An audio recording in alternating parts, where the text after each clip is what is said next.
আকাশছোঁয়া অট্টালিকা আর আধুনিক সব অবকাঠামোর দেশ সংযুক্ত আরব আমিরাত। শুরুর দিকে দেশটিতে চাকরির জন্য পাড়ি জমালেও এখন অনেক প্রবাসী বনে গেছেন পুরোদস্তুর ব্যবসায়ী।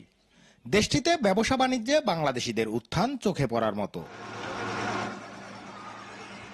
শারজা শহরের 10 নম্বর ইন্ডাস্ট্রিয়াল এরিয়ায় প্রবাসী বাংলাদেশিরা গড়ে তুলেছেন পুরাতন গাড়ি ও গাড়ির যন্ত্রাংশ বেচা বিক্রির বিশাল সব ব্যবসা প্রতিষ্ঠান।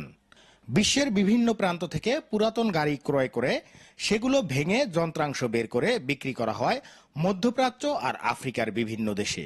কিছু গাড়ি আবার মেরামত করে বিক্রি করা হয় স্থানীয় বাজারে। নিশ্চিন্তে খান স্বাস্থ্যকর অল টাইম পান, অল টাইম হেলদি লাইফ। এসব প্রতিষ্ঠানে গাড়ি মেরামত আর ভাঙচুরের কাজ করছে অন্তত 3000-এরও বেশি বাংলাদেশি শ্রমিক। মূলত ইঞ্জিনগুলো আমি প্রথমত সামান পার্ট বাই পার্ট আলাদা করি, তার পরবর্তীতে দেখা যায় একজনে সামান আলাদা করে, আবার আরেকজনে ধরেন অ্যালুমিনিয়াম বিভিন্ন দেশ থেকে আসে, অস্ট্রেলিয়া, কানাডা, জাপান, এখান থেকে কন্টেনার যারা নিয়ে আসে তাদের থেকে আমরা হোলসেলে কিনে নিয়ে আসি। বাঙালি আমরা স্কেলার কাজ করি, তাতে বলে বাঙালি, বাংলাদেশে বলে বাঙালি, এদেশে বলে স্কেলার। এই কাজ করে বিগত 4 বছর যাবত আলহামদুলিল্লাহ আল্লাহ অনেক ভালোই রাখছে। আমরা এখানে বাঙালির আন্ডারে কাজ করি, ঠিক মতন আমরা বেতন পাই, কিন্তু আমাদের টাকাটা মার যায় না। আমরা ধরেন যে কাম করি, অনেক লোকজন কাম করি, ধরেন যে হাজার হাজার বাঙালি কাম করি, টাকা বেতন পাই, সব টাকা আমরা বাংলাদেশে ছাড়তে পারি, আমরা টাকার কোনো মাইন নাই। কয়েক বছর আগেও দেশটিতে স্ক্র্যাপের ব্যবসায় জড়িত ছিল গুটি কয়েক বাংলাদেশি।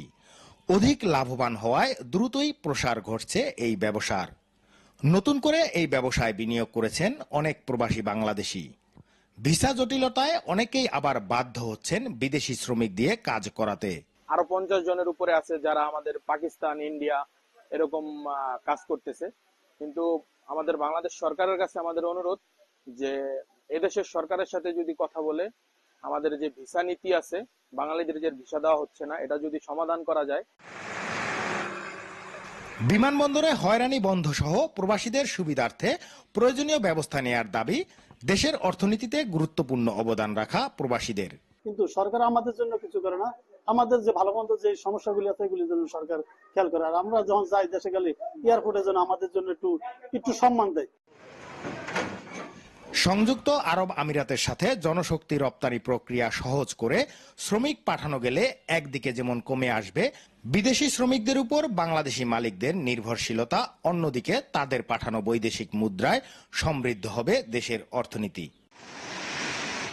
নুরুল আমিন রবিন, চ্যানেল 24, সংযুক্ত আরব আমিরাত।